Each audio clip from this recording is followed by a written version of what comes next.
Supreme court के जज के बाद अगर नंबर आता है काबिलियत में, तो माननीय ओवैसी साहब का आता है। ये नेता सब चोर उचक्के लोग हैं।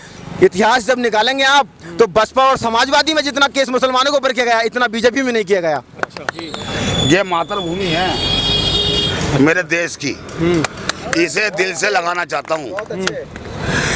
मैं इस मातृभूमि में पैदा हुआ हूँ, इसके लिए मरना चाहता हूँ। अच्छा, हाँ। आज नफरत नहीं चाहिए, कोई भी हो। ये ओवैसी साहब का कहना है, नफरत मिटा दो। अच्छा, एक आखिरी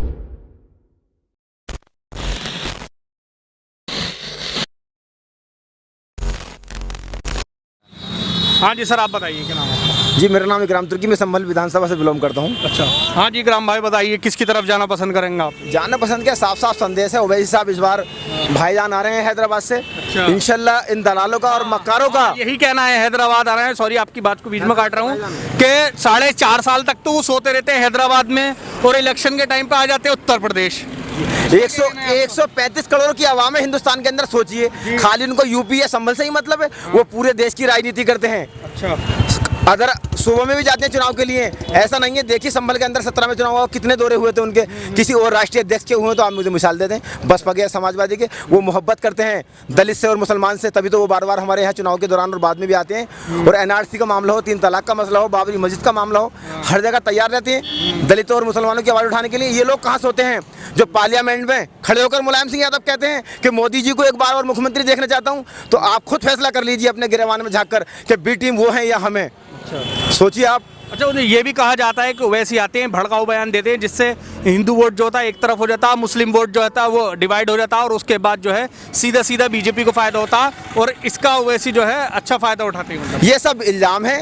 इन दलालों की, चोरों की दुकानें बंद हो रही हैं।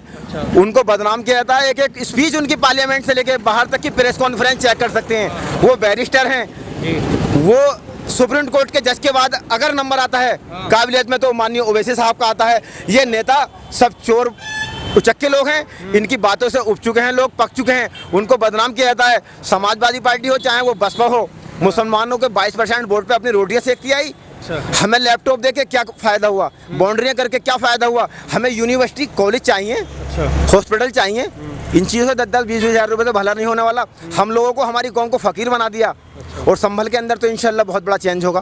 पिछली बार 17 में एक बार 1 लाख से ऊपर वोट लेके हम अपने ओवैसी साहब की भागीदारी सरकार में बनाएंगे और अपना विधायक खड़ा करेंगे संभल और रसमौली में। तो उसको मतलब जो आपने 61,000 वोट गिनाया, उसमें बर्क साहब के भी तो अपने वोट थे काफ़ी। नहीं, प्रत्याशी का अपना वोट होता है, ऐसा कुछ नहीं है, जो भी प्रत्याशी होगा। लेकिन MIM का अपना वजूद, कौम का और दलित का और नौजवानों का वोट था, तब जाके वो 60,000 प्लस वोट हुए थे हमारे। और प्रत्याशी का भी अपना योगदान होता है।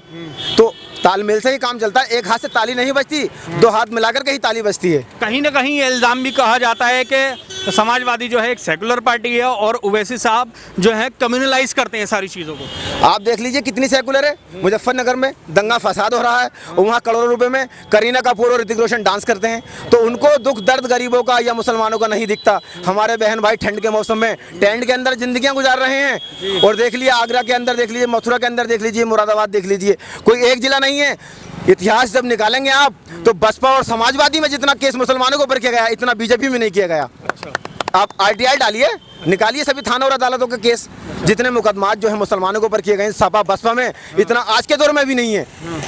तो मैं यही कहना चाहूँगा, इनकी जो दोगली पॉलिसी थी अखिलेश यादव या बहन कुमारी मायावती जी की, सब लोग समझ चुके हैं। और हिंदू मुस्लिम भाईचारे की जो बात करने वाले हैं ओवैसी साहब हैं, और इनके जितने भी कार्यकर्ता एजेंट हैं, मैं चैलेंज करता हूँ ओवैसी साहब बहुत बड़ी चीज़ हैं। वो मेरी एक बात का जवाब दे दें। वो हमारे इतने बड़े काबिल नेता हैं, इन छोटे मोटे कार्यकर्ताओं को क्या मुँह लगे कि खाई पैदा करते हैं, दरार पैदा करते हैं। ये सब लोग दलाल हैं। इनकी दुकानें बंद हो जाएंगी, इनके राशन के कोल्डे बंद हो जाएंगे, इनकी सड़कों में घोटाले बंद हो जाएंगे। यहाँ कॉलोनियों की बात कीजिए, सर का साया उजड़ गया, सैकड़ों घर उनकी बात करने के लिए आए नहीं। विधायक जी अपनी TRP लेने के लिए एक फोटो छपा करके घर बैठे हुए हैं। इनको दुख दर्द अगर मोहल्ला ना लगा होता तो आज इनके यहाँ धरने पे बैठे होते।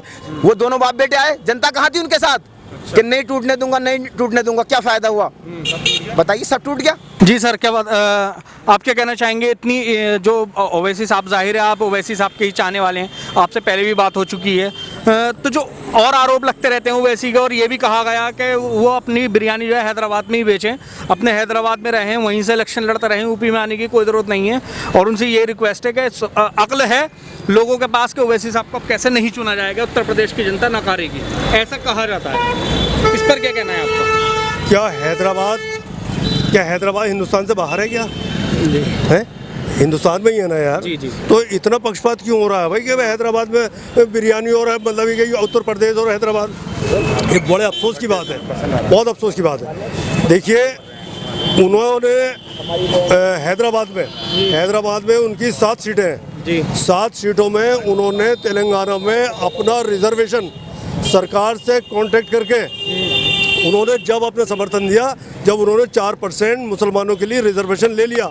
आज अगर वहाँ 100 डीएम बनते हैं तो 4 डीएम मुसलमान बनते हैं। आज अगर वहाँ 100 कप्तान बनते हैं तो 4 कप्तान मुसलमान बनते हैं। लेकिन हमारे हिंदुस्तान में जो है बस सब इतना ही मतलब गड़बड़ है कि हमारे अपने लोग कम से कम इतना ये कहते हैं कि यार हैदराबाद की बिरयानी, हैदराबाद में रहते हैं। अरे यार हैदराबाद को हिंदुस्तान से अलग तो हो रही है, हैदराबाद हिंदुस्तान में ही है। हमारे भाई रहते हैं, जैसे संभल में भाई रहते हैं ऐसे हैदराबाद में भाई रहते हैं। और रही है संभल की बात, तो संभल की जनता विकास के नाम पर इन नेताओं से बहुत जल्दी हिसाब लेने वाली है। विकास का हिसाब संभल की जनता लेगी और तोल के लेगी, तोल के इन नेताओं से हिसाब लेगी कि तुमने क्या किया, कौन से वायदे किए थे।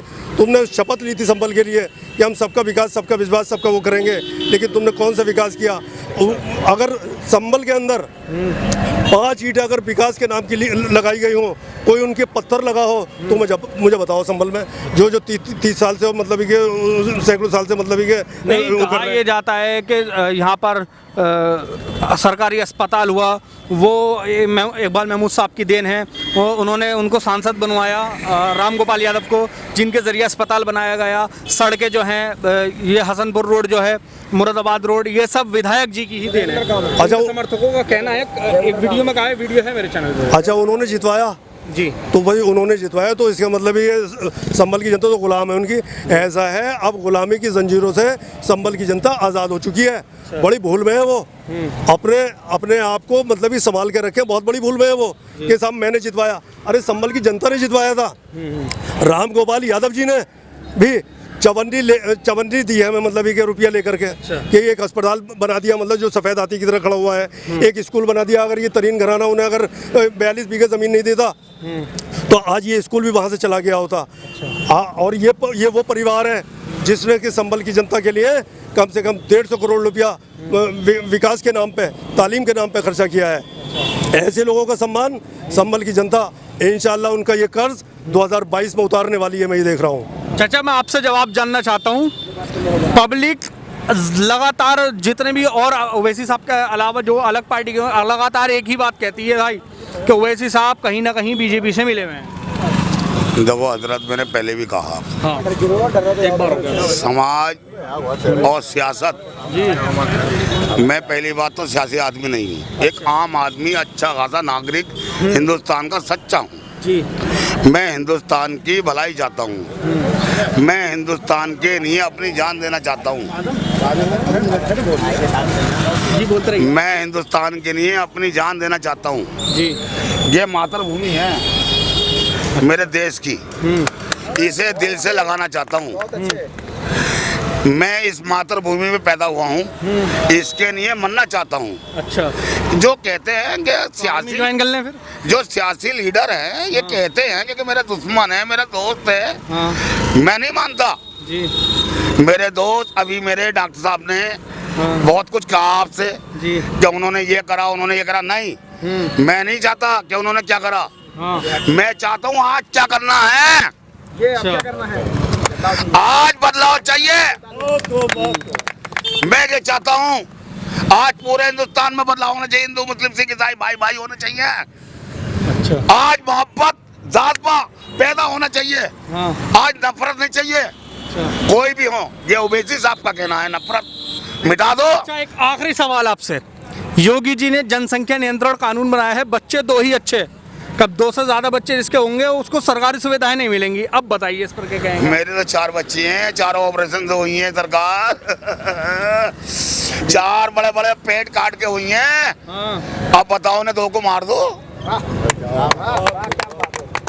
4 पेट काट के हुई हैं, उन्हें 2 को मार दूं। तो ये थी संभल की जनता ओवैसी साहब को लेकर काफ़ी एक्साइटेड है और आने वाले वक्त में समीकरण कुछ भी बदल सकते हैं, किसी को भी फायदा हो सकता है। या आने वाले चुनावों में पता चल जाएगा। द पब्लिक व्यू देखते रहिए। हमारी वीडियो आपको कैसी लगी कमेंट सेक्शन में ज़रूर बताइए। द पब्लिक व्यू देखते रहिए। जय हिंद, जय भारत।